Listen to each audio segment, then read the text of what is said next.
اسی مغل امپائر کے پاس موجود تھی۔ دنیا کے پورے ٹریڈ پر بھی بھارت کی ہی توتی بولا کرتی تھی، چاہے ایگریکلچر کا فیلڈ ہو، ٹیکسٹائلز ہو، اسپائسز ہو، سلک ہو، ہر چیز میں ہی سب سے آگے بھارت کھڑا ہوا نظر آتا تھا۔ اب ویسے تو ہمیشہ اورنگزیب عالمگیر کو بھی بالکل ویسے ہی یاد کیا جانا چاہیے تھا کہ جیسے دنیا کے بڑے بڑے مشہور یا پھر ہندوستان کے بھی بڑے بڑے اور مشہور حکمرانوں کو یاد کیا جاتا ہے۔ مطلب ان کی 5 کوالٹیز یعنی اچھی چیزیں گنائی جاتی اور 5 بری چیزیں گنائی جاتی، مطلب کہا جاتا کہ ان کے دور میں یہ کام اچھے ہوئے اور ان کے دور میں یہ کام غلط ہوئے۔ لیکن بادشاہ اورنگزیب عالمگیر کے کیس میں تو کچھ اور ہی چل رہا ہے۔ خاص طور سے پچھلے کچھ سالوں سے تو بادشاہ اورنگزیب عالمگیر کا استعمال راجنیتک طور پر خوب کیا گیا ہے۔ ہر سال سنیما ہال میں بھی ایک نہ ایک ایسی نئی فلم ریلیز کر ہی دی جاتی ہے جس میں ولن کا نام ہوتا ہے بادشاہ اورنگزیب عالمگیر، اور پھر پوری فلم میں بس یہی میسج دیا جاتا ہے کہ یہ جو اورنگزیب عالمگیر نام کا بادشاہ تھا، اس کے اندر تو اگر 10 چیزیں تھیں تو وہ ساری بری کی بری تھیں، اس انسان کے اندر تو کوئی بھی خوبی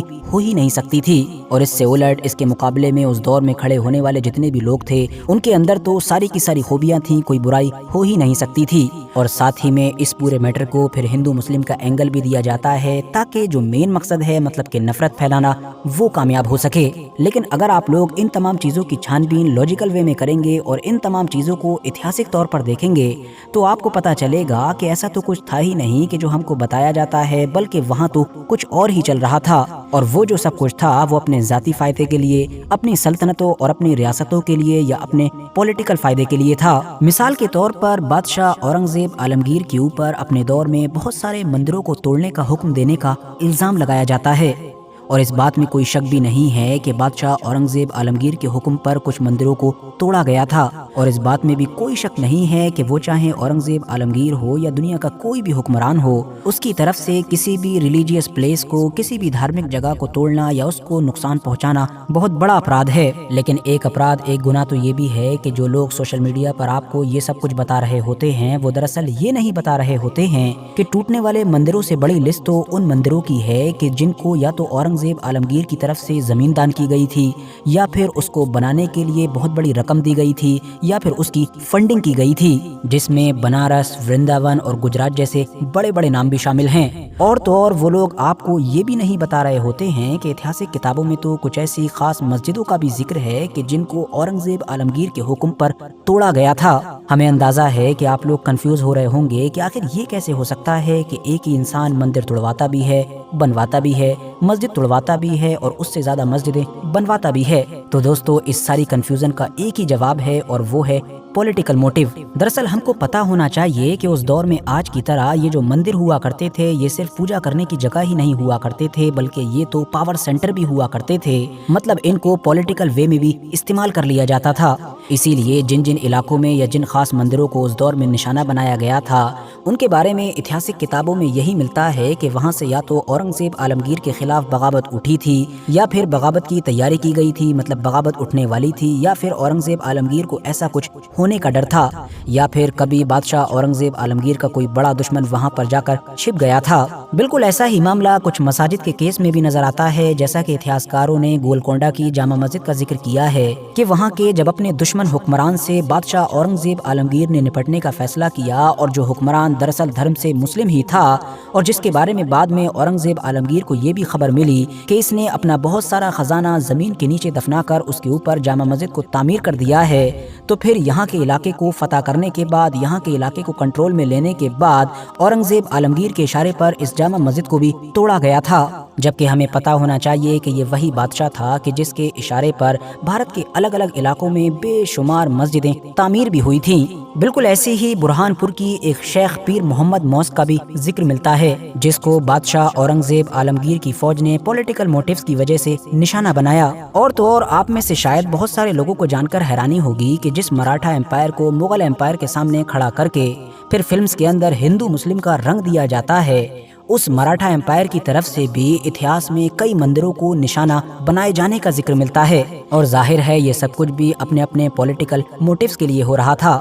مثال کے طور پر 1740 سے لے کر 1750 کے بیچ مراٹھا امپائر کی طرف سے جو بنگال میں ریڈز کی گئی تھیں، ان ریڈز میں کچھ مندروں کو لوٹنے، ان کو نشانہ بنانے یا ان کو ڈسٹرائے کرنے کا ذکر ملتا ہے۔ بلکہ ابھی رکیے، اس سے بھی زیادہ حیران کر دینے والی بات آپ کو بتا دیتے ہیں کہ کسی دور میں جب مراٹھا امپائر حیدر علی اور ٹیپو سلطان کی جو میسور ریاست تھی اس پر ریڈز کر رہا تھا، مطلب اس کو فتح کرنے کی یا اس کو ہرانے کی کوشش کر رہا تھا، تو اس دور میں میسور ریاست کے بھی کئی مندروں کو مراٹھا امپائر کی فوجوں کے دوارا نشانہ بنایا گیا تھا۔ مطلب سوچئے کہ یہ کتنی عجیب بات ہے کہ دو مسلم حکمران مطلب کہ حیدر علی اور ٹیپو سلطان کو نیچا دکھانے یا ان کو ہرانے کے لیے ان کی ریاست کے مندروں کو نقصان پہنچایا جا رہا تھا۔ دوسری طرف یہ دو حکمران اپنی ریاست اور اپنی عزت کو بچائے رکھنے کے لیے ان مندروں کی حفاظت کر رہے تھے۔ ساتھیوں، بالکل اسی طرح سے ہی یہ بھی دعوے کیے جاتے ہیں کہ بادشاہ اورنگزیب عالمگیر کے دور میں بہت سارا بھید بھاؤ ہوتا تھا، مطلب پورے بھارت میں صرف ہندو مسلمان ہی چل رہا تھا، اس کے علاوہ تو مانو کچھ تھا ہی نہیں۔ جبکہ حقیقت تو یہ ہے کہ اس دور میں بادشاہ اورنگزیب عالمگیر کے محل میں یا باقی ایڈمنسٹریشن میں بھی جو بڑی بڑی پوزیشنز تھیں، جو بڑی بڑی گدیاں تھیں،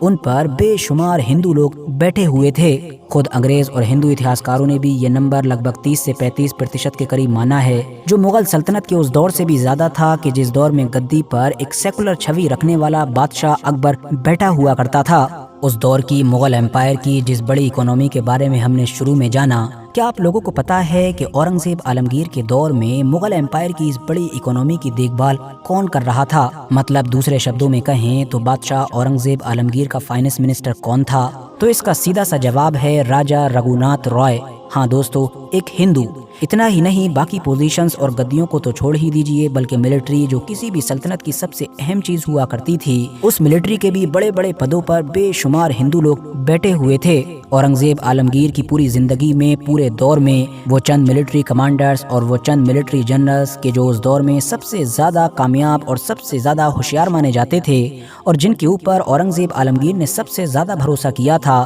ان میں کئی نام ہندو ہوا کرتے تھے، جس میں رام سنگھ، راجا رام سنگھ فرسٹ، راجا رام سنگھ ٹو اور مہاراجا شاہو سنگھ جیسے بے شمار نام شامل ہیں۔ جس ملٹری کمانڈر نے کسی دور میں شیواجی کو کیپچر کر کے اورنگزیب عالمگیر کے محل میں پیش کیا تھا، وہ بھی دراصل انہی ہندو ملٹری کمانڈر میں سے ایک انسان تھا۔ مراٹھا امپائر کے خلاف جو پوری کیمپین چلائی گئی تھی اور بڑے بڑے علاقوں کو جیت کر جو مغل امپائر میں ملایا جا رہا تھا، اس میں یہ سارے ہندو ملٹری کمانڈرز بھی سب سے اہم رول پلے کر رہے تھے۔ بالکل اسی طرح سے مراٹھا امپائر کے اتہاس میں بھی آپ لوگوں کو مسلم ملٹری کمانڈرز کا ذکر مل جائے گا کہ جو مغلوں کے خلاف لڑ رہے تھے، اور ایسی فوجوں کا بھی ذکر مل جائے گا کہ جو تھی تو مسلم لیکن مراٹھا امپائر کے ساتھ کھڑی ہوئی تھیں یا پھر ان کے اندر مرج ہو کر ہی مغلوں کے خلاف لڑ رہی تھیں۔ آخر میں جہاں تک معاملہ بچتا ہے اپنے بھائیوں کو قتل کر کے گدی حاصل کرنے کا، تو ظاہر سی بات ہے یہ ویسے تو بہت خطرناک چیز ہے، اور جب بھی ہم لوگ سنتے ہیں تو آج کے دور میں تو خاص طور سے ہم لوگوں کی روح کانپ جاتی ہے۔ لیکن معاملہ یہ ہے کہ اس دور میں یہ چیز کوئی یونیک نہیں تھی،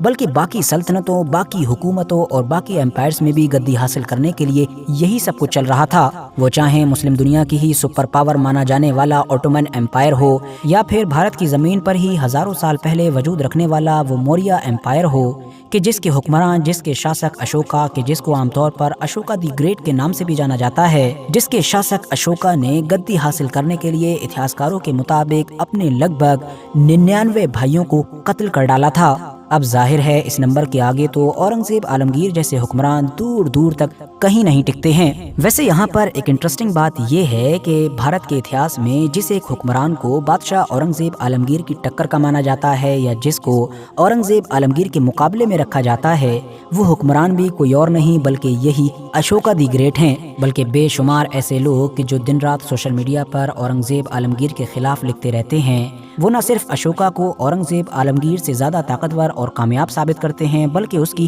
تعریفیں بھی کرتے ہیں، جبکہ ان کو اس بات کا اندازہ نہیں ہوتا ہے کہ وہ 3 کے مقابلے میں 99 کو بھول چکے ہیں۔ ویسے یہاں پر ہمارا مقصد اتہاس کے کسی بھی ایک حکمران کی ایک طرفہ برائی کرنا یا ایک طرفہ تعریف کرنا نہیں ہے، بلکہ صرف آپ لوگوں کو اتنا سمجھانا ہے کہ آنکھوں سے ہندو مسلم کی جو نفرت کا چشمہ ہے اس کو ہٹا کر دیکھیے تو آپ کو محسوس ہوگا کہ اتہاس میں پائے جانے والے یہ جتنے بھی حکمران تھے ان میں سے کوئی بھی کسی سے کم نہیں تھا۔ باقی جاتے جاتے اس پورے مدعے پر کامنٹس باکس میں اپنی قیمتی رائے ضرور دیں۔ ویڈیو اگر سچ میں انفارمیٹیو لگی ہو تو لائک کرنے کے ساتھ ساتھ دوستوں کے ساتھ ضرور شیئر کریں، اور ایسی ہی نالجبل اور ہسٹوریکل ویڈیوز ہمیشہ دیکھنے کے لیے ہمارے اس چینل کو سبسکرائب کرنے کے ساتھ ساتھ بیل آئیکن کو ضرور پریس کریں۔